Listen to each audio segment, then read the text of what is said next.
थोड़ा सा भस्त्रिका प्राणायाम करेंगे आज। पहले अपना राइट नॉस्ट्रिल बंद कर लीजिए और सिर्फ लेफ्ट से ही सांस को जोर जोर से लेना है। फिर लेफ्ट को बंद करने के पश्चात सिर्फ राइट से ही लेना है।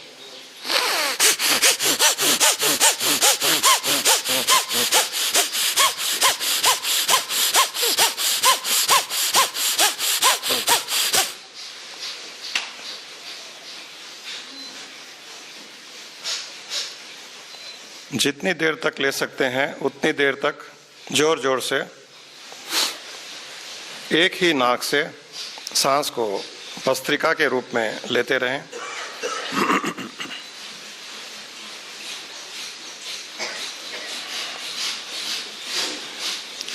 उसके पश्चात दूसरे नाक से इसी प्रकार लेफ्ट नॉस्ट्रिल को बंद करते हुए सिर्फ राइट से ही सांसों को जोर जोर से लीजिए।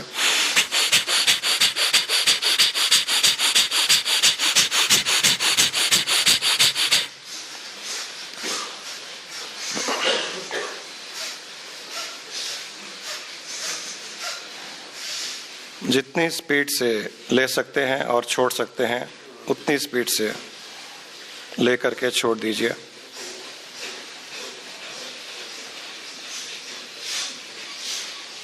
अब फिर राइट नॉस्ट्रिल बंद कीजिए और लेफ्ट से ही भस्त्रिका कीजिए।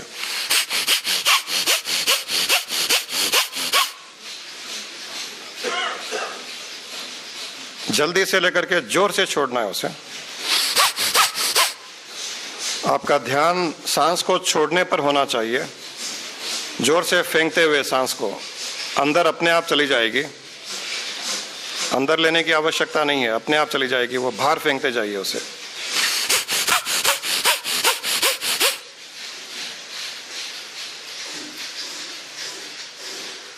अब लेफ्ट नॉस्ट्रिल को बंद कर राइट से इसी प्रकार एक बार जोर से लेकर के फिर बाहर फेंकते जाइए। अंदर अपने आप जाएगी।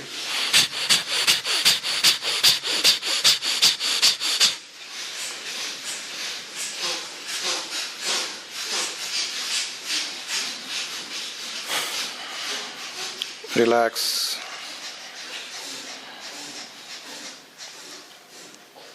रिलैक्स।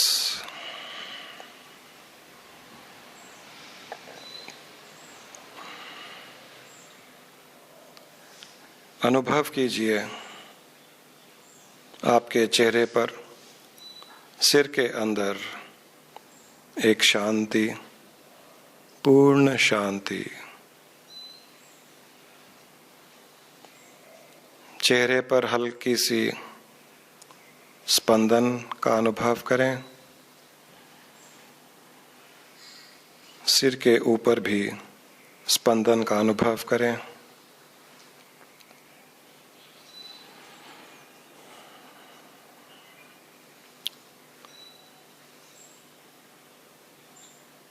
मन में कोई विचार नहीं, सिर खाली खम। जैसे शरीर के ऊपर सिर है ही नहीं, इतना हल्कापन अनुभव करें।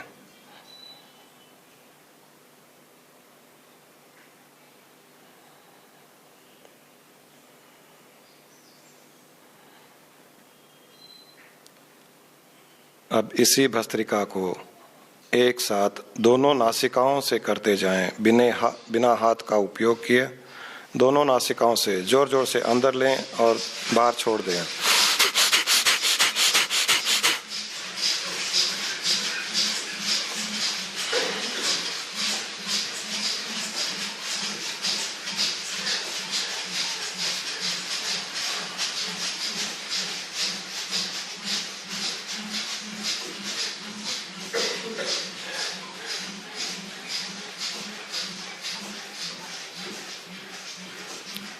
रिलैक्स।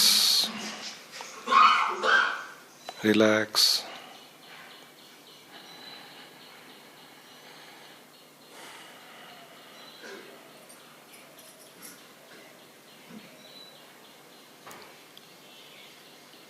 गर्दन से ऊपर के हिस्से में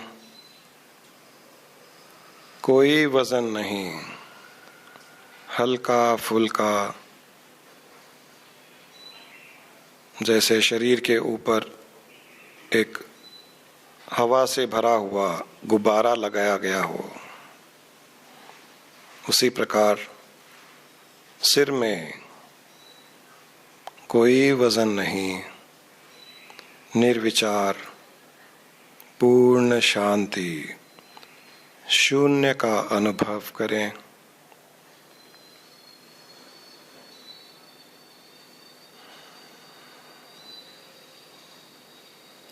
इस शून्य में ही हम हमारे आत्म स्वरूप का अनुभव करते हैं। जो आपको शून्य का अनुभव हो रहा है, जिस निर्विचार स्थिति का अनुभव हो रहा है, वो ही पूर्ण आत्म स्थिति है, जहाँ चेतना के अलावा और कुछ नहीं, जहाँ प्योर कॉन्शियसनेस ही स्थित है। जो आपको धुंधला, काला, अंधेरा या हल्का फुल्का प्रकाश दिख रहा है और कुछ नहीं दिख रहा है, वहां पर निराकार स्थिति का अनुभव, और आपको इस स्थिति का जो आभास हो रहा है, हल्के धुंधले प्रकाश को देखते रहें।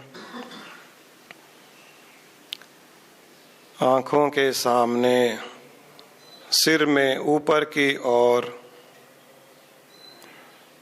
जहां कुछ नहीं, वहीं सब कुछ है।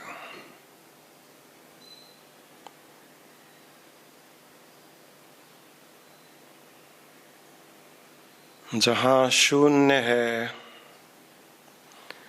वहीं सारा ब्रह्मांड है।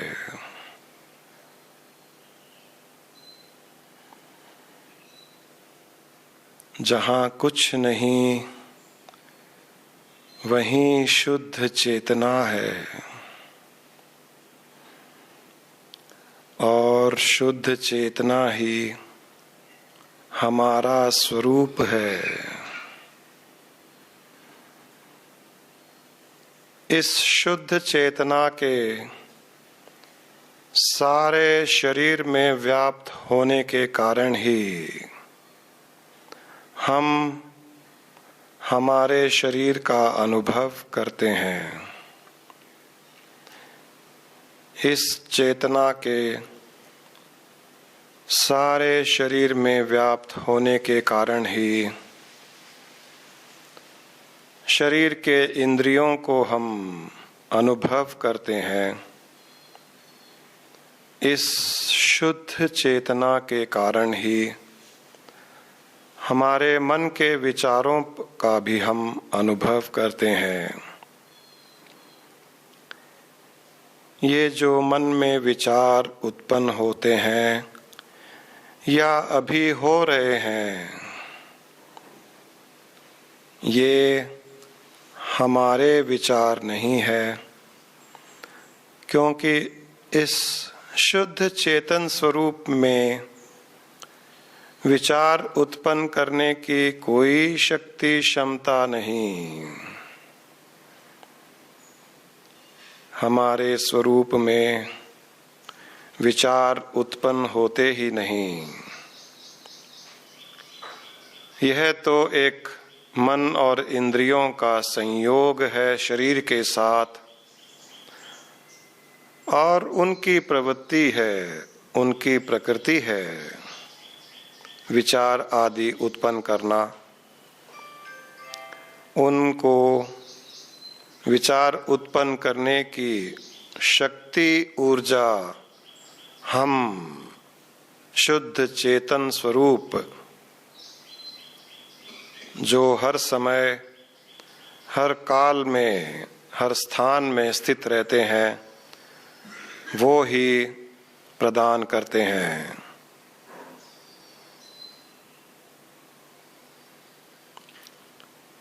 जिस प्रकार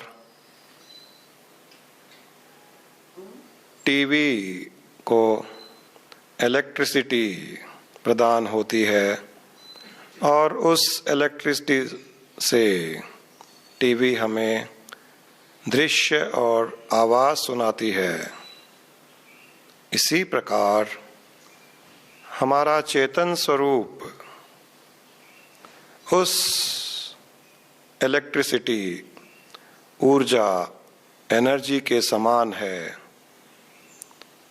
जो हमारे शरीर को, इंद्रियों को, मन को ऊर्जा देती है और उन्हें चलाती है। हमारी आँखों को अलग अलग दृश्य दिखाती है। हमारी ही चेतना शरीर में स्थित आँखों को ऊर्जा देकर उन आँखों के द्वारा अलग अलग दृश्य हमें दिखाती है। हमारी ही चेतना जो शुद्ध निराकार है, नासिका के द्वारा अलग अलग तरह की सुगंध को हमें एहसास दिलाती है। इसी प्रकार यही शुद्ध ऊर्जा, चेतना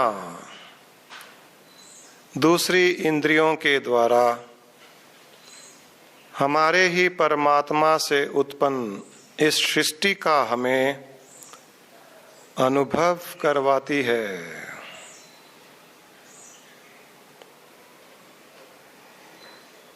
हमें हमारे ही परम आत्मा से उत्पन्न इस तरह तरह की सृष्टि के अनुभव करवाने के लिए इस प्रकार का शरीर उत्पन्न किया गया है और उस शरीर में हम निराकार शुद्ध चेतन स्वरूप स्थित होकर शरीर के द्वारा, इंद्रियों के द्वारा, मन के द्वारा, बुद्धि के द्वारा इस सृष्टि का अनुभव करते हुए सृष्टि के द्रव्यों का आनंद लेते हुए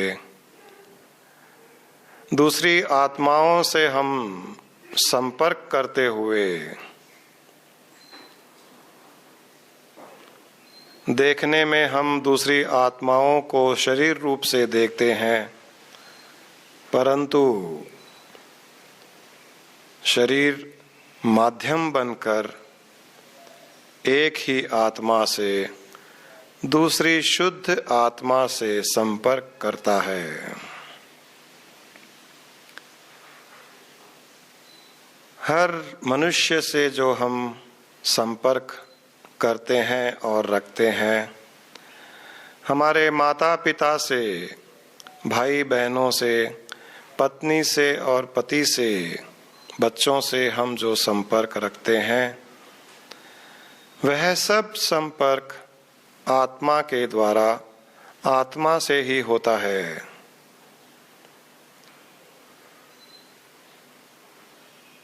उस आत्मा के द्वारा आत्मा से संपर्क करने का, उससे वार्तालाप करने का, बातचीत करने के लिए हमें इस मनुष्य शरीर की प्राप्ति हुई है।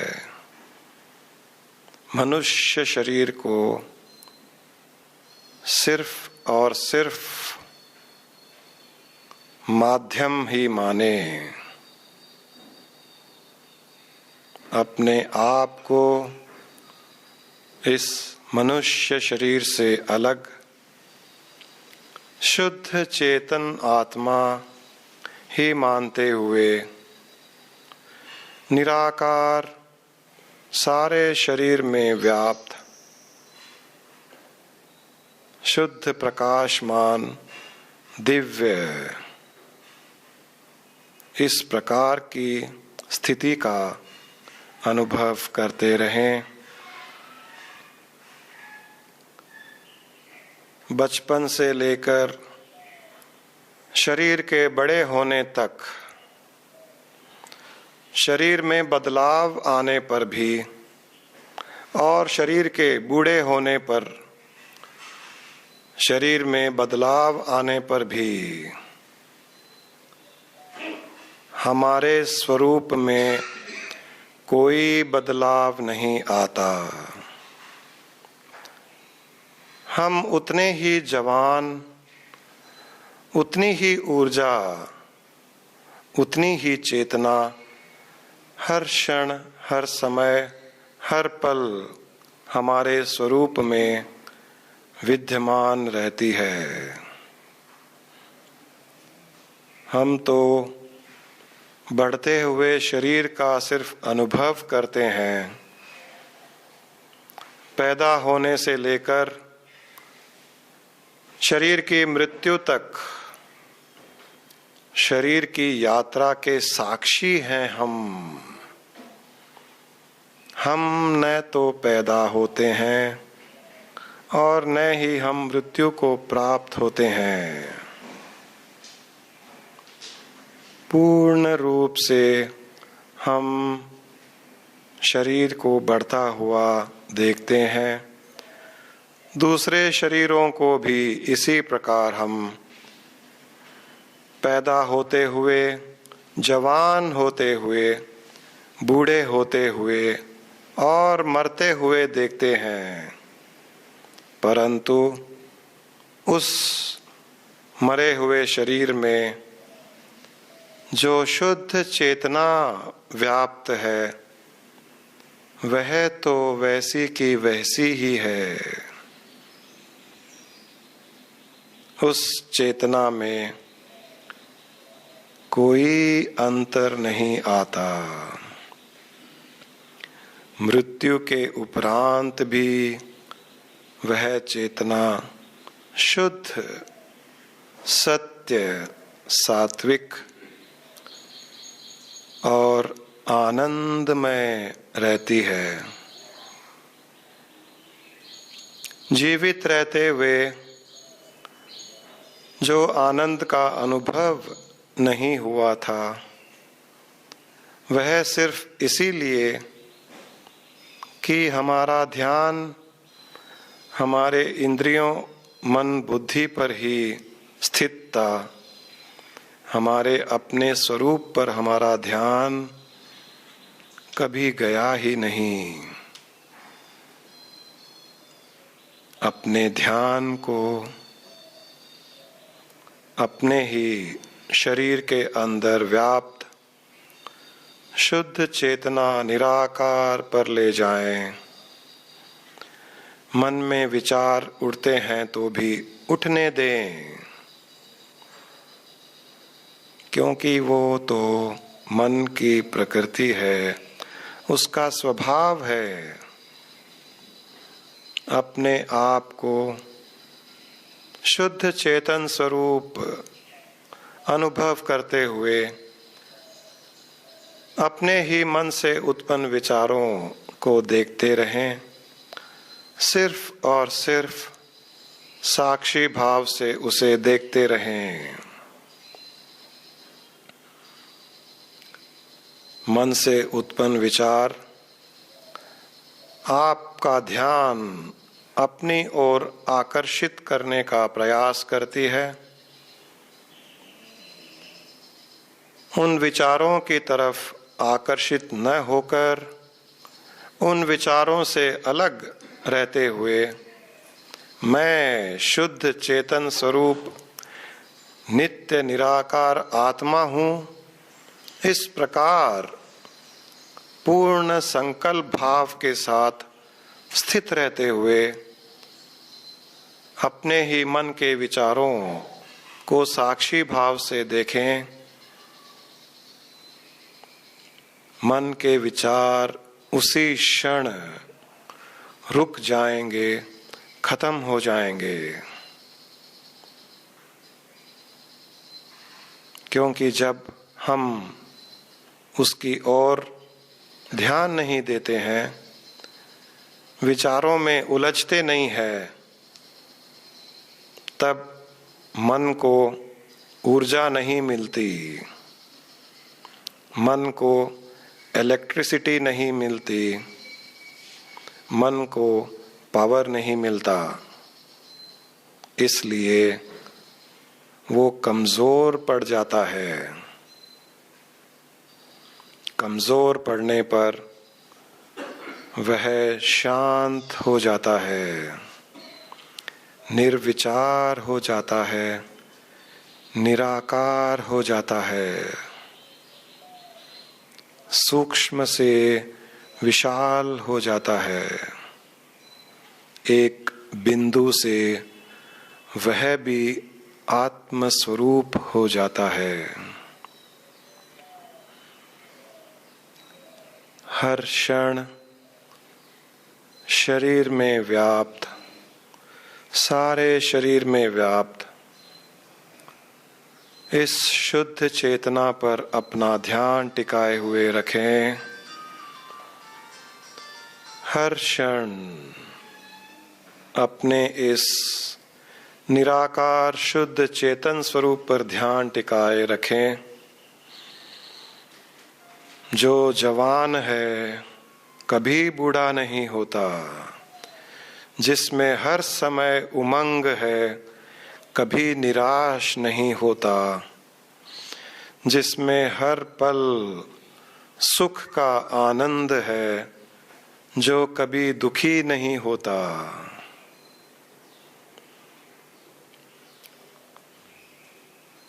जो हर समय स्वस्थ है, वो कभी बीमार नहीं पड़ता।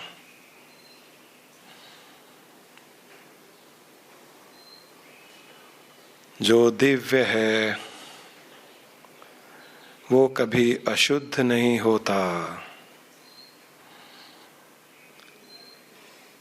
साधारण मनुष्य में और दिव्य पुरुष में, देवताओं में सिर्फ यही अंतर है।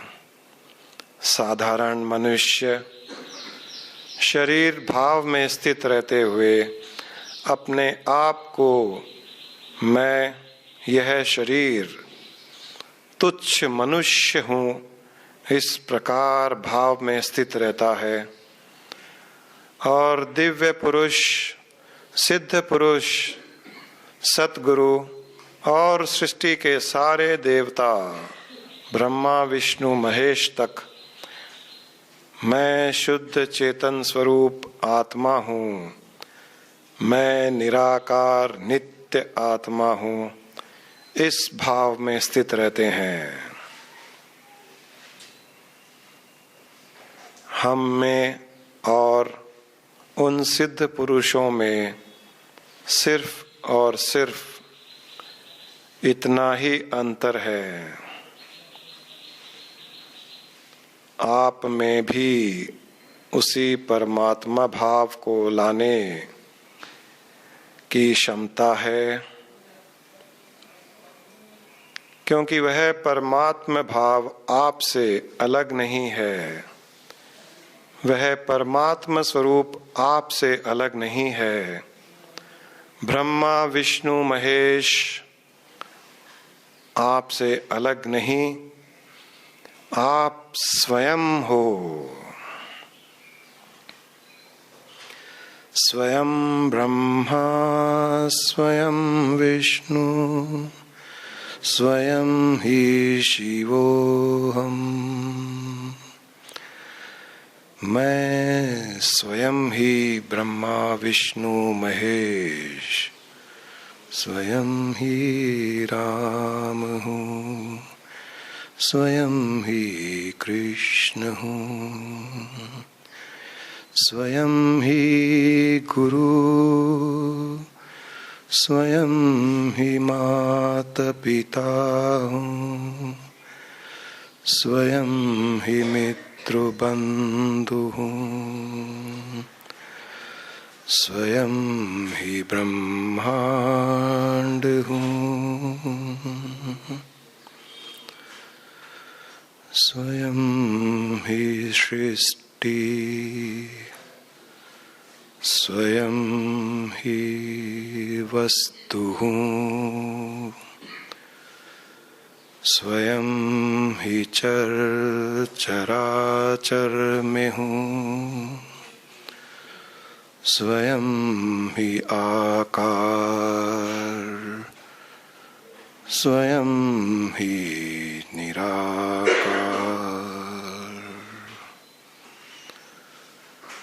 स्वयं ही मन, स्वयं ही बुद्धि, स्वयं ही इंद्रियाणाम्, स्वयं ही अहंकार, स्वयं ही स्वयं हूँ, स्वयं ही सर्व ब्रह्मम् हूँ।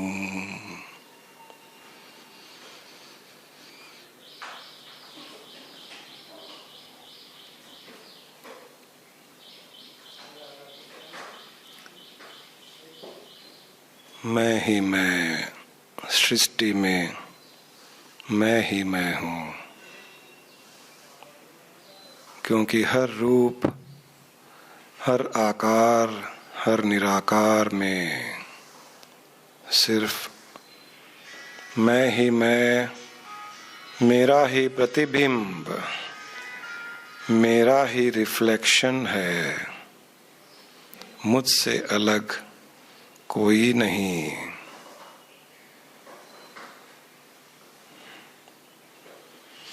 जीव और निर्जीव, मनुष्य अथवा जानवर में, वस्तु में, पत्थर में, पहाड़ में मैं ही मैं हूँ।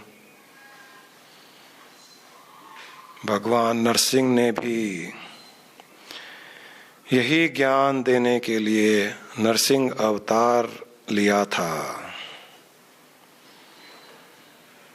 उन्होंने मैं यह खंभा ही हूँ इस प्रकार ज्ञान देने के लिए उस खंबे से ही वे अवतरित हुए थे। हर जगह में मैं ही मैं या वही और वही है। मैं और वह, त्वम और अहम एक ही है।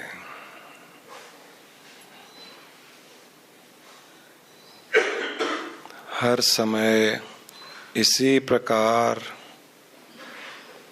अपने ही अपने आत्म स्वरूप में इस शुद्ध चेतना के सागर में गोते लगाते रहें।